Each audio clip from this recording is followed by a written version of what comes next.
the P-51, the World War II fighter with the legs to escort bombers anywhere, and the F-80, the first American jet fighter to see combat over the Korean Peninsula.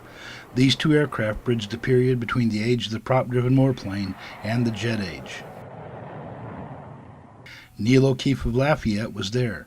He was trained to fly the P-51 after he enlisted in the service in 1944, but World War II ended before his training was complete.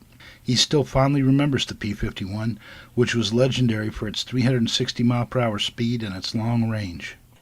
It's almost undescribable. It was really my highlight in my life, I suppose.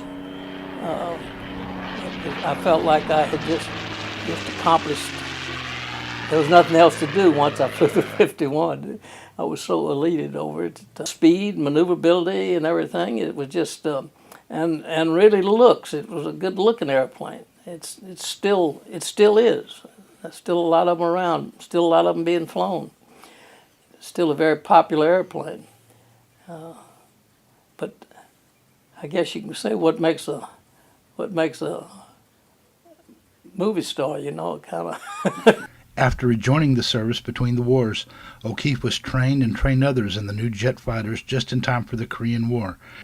It didn't seem like as great an accomplishment as flying the 51 originally, but it was quite a different experience.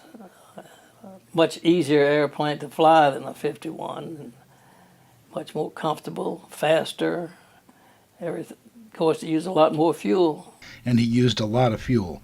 Between June and the winter of 1950, when his second hitch in the service ran out, he flew 101 missions in the F-80. Most of the missions were in support of ground troops. The last 11 were patrols along the Yalu River, the border between North Korea and China. In October, he'll be reunited with some of the members of his old fighter group. They're coming to Lafayette for a reunion. We're going to have this reunion starting the 2nd of next month through the 5th. There's still about 4 or 5 of us that are walking that were in the squadron in Korea. And I'm really looking forward to that. Read more about Neil O'Keefe in an Acadiana People column beginning Saturday night at theadvertiser.com and in a print version in Sunday's Daily Advertiser.